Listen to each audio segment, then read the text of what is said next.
Jaylen Hurst and Saquon Barkley are coming off career seasons. Does that beg the question, are they now the new faces of the NFL? We know Eagles fandom runs deep, maybe even deeper than blood. We'll hear from one NFC quarterback on his awkward interaction with family members who happen to be Eagles fans. And Jaylen Hurst might not admit he pays much attention to the critics, but there was one Hall of Famer that he had to set straight on his list of quarterbacks. Hello and welcome into Birds Huddle, presented by Toyota, official automotive partner of the NFL. Dave Zangaro, Ashlyn Sullivan here with you. And there is a Fanatics holding a second annual fest in New York City this weekend. A large roster when you walk in that had some familiar faces. Check it out. It'll be a legendary February in 2026. NBC and Peacock will be streaming the NBA All-Star Game, the Winter Olympics, in Super Bowl 60 in Santa Clara. But check out the athletes represented with the NFL here, Saquon Barkley and Jaylen Hurst. It just goes to show, Dave, you win a Super Bowl, you become the face of the NFL here. Yeah, it's kind of a reminder that we're watching the golden era right now of Eagles football. You have the Super Bowl MVP quarterback, the running back who just had maybe the best season a running back has ever had in the NFL, 2 stars of the game. That's not even the full roster of.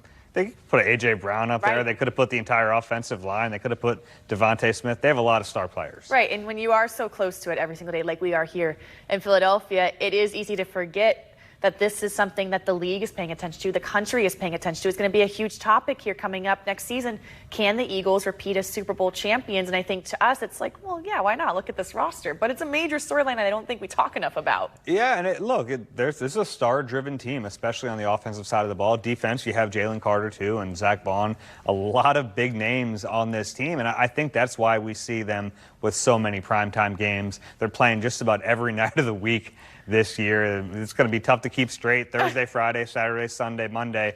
That's why the Eagles are there, because they have star power and they're the favorites to win it all again. Yes, they are. And that leads us to our 3-point stance presented by Toyota. Number 1, the Eagles had a few close games last season, one of them being the 22-16 win over the Panthers in December. Carolina quarterback Bryce Young was a finalist at Fanatics Fest, where he talked about meeting up with his family members from Philly after the game.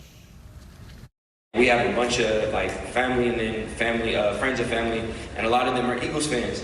And I come out give my parents hug, everything, and everyone who was there was if you're gonna be a fan of a team, that's cool. If I'm there, just if I'm more a little upset, just try to curb the enthusiasm a little bit.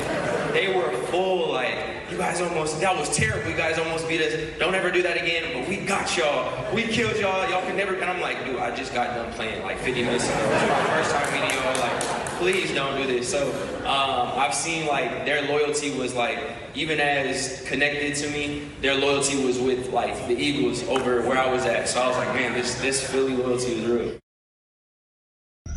That's awesome stuff. First stance here, it just means more to Eagles fans. Dave, you've covered this team all around the country, and that is the perfect example of what an Eagles fan is. There's family, but then there's Eagles football. Yeah, that's fun, and there are so many good examples of that.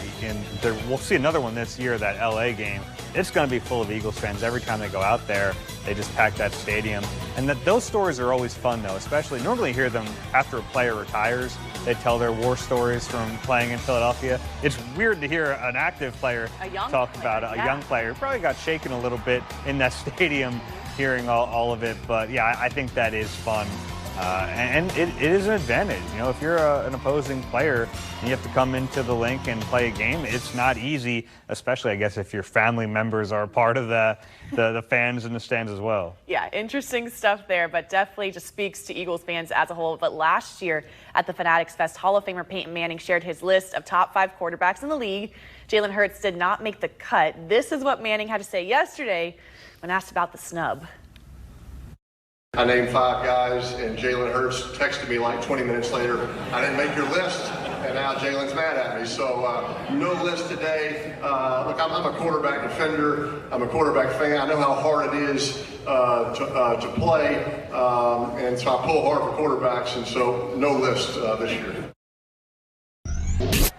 Interesting. Stance number 2, Jaylen Hurst is actually paying attention to the noise. He says he doesn't listen to outside opinions. We know that's the right thing to say, but it's hard to ignore things like that, especially when you've proven yourself on the biggest stage. He deserves to be on the list there. Yeah, that's a fun anecdote from Peyton Manning, because you're right. Jaylen always plays it off like he doesn't care about that. I bet Jalen's mad he told him that. Probably, yeah. that was to something know. he didn't want out there. And he does have kind of a long-standing relationship with Peyton Manning and the Manning family, so maybe that was why it got to him a little bit. Yeah. But look, there are a lot of lists out there. And there are some lists where Jaylen is not in the spot he probably should be. And I think it's kind of natural if you're a player to buy into that or read a little bit. It's about like how you channel that and if you use it for motivation. And I can tell you, even if Jaylen doesn't do that all the time, his teammates don't like it. His teammates don't like when they perceive there to be disrespect about their quarterback. I know his coaches don't like it. And it's been like the big talking point around Jaylen for a lot of years, is that, like, yeah, he has all these star players around him that make him better.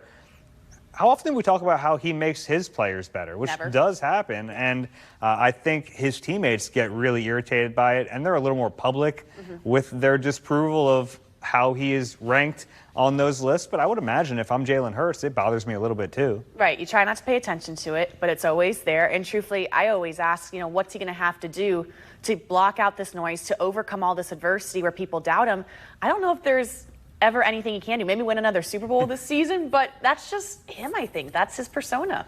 Yeah, and I don't think it's a bad thing, Agreed. right? Like, you have ways to motivate yourself. And on the Takeoff with John Clark podcast, Dallas Goedert told a great story about Peyton Manning speaking to the Eagles leadership group, saying he used to make up stories about what people were saying about his teammates and about him just to try to motivate them even further. And, like, yeah, that's the kind of mindset elite athletes have. It's like the Michael Jordan of it all, right? It's Jordan figuring out slights that aren't really there and then using them as fuel, bulletin board material. Even if it's not true, it's okay. You fudge it a little bit and you get motivation from it. As long as you're using it in that positive type of way, and I think Jaylen has the mindset to do it like that, I think it can be really helpful.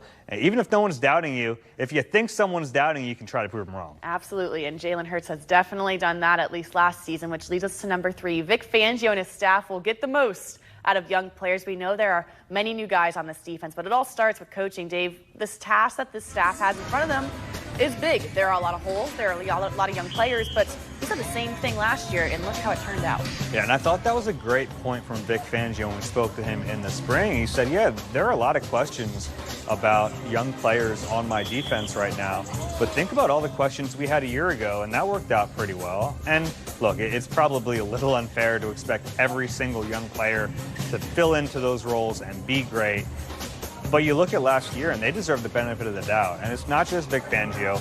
It's all of his position coaches. It's Clint Hurt, the defensive line coach. It's Bobby King at linebackers. Christian Parker, defensive backs. And you think about it, every level of the defense last year, there was improvement. There wasn't one single young player on that defense last year that didn't get better. And that doesn't mean they finished the year as all-pro level players. Doesn't mean they finished the year as Pro Bowlers. Some did. But every single young player that played significant snaps got better throughout the course of the season. So as you're looking ahead to 2025 and some of those question marks, how is Keely Ringo going to be? Jalix Hunt, or maybe a Jeremiah Trotter Jr. has to play, Jahad Campbell, like Sidney Brown or Drew Makuba, all these young pieces, Moro Ojima, all these young pieces that we have a lot of questions about. I don't know if they'll be great players, but I think they're going to be better toward the end of the season than they were in the beginning, and I think that's a huge testament to Vic Fangio and his coaches. It really is, because they all hit last year, that's for sure. As it's time now for the playbook presented by Supercuts, we continue our list of the top 25 most important Eagles heading into training camp. Dave gives his thoughts on linebacker Azeez Ojulari joining the team in our 32 teams in 32 days. Takes us down to Jacksonville. We speculate how the Travis Hunter dual threat experiment might look. Birds Huddle is presented by Toyota, official automotive partner of the NFL.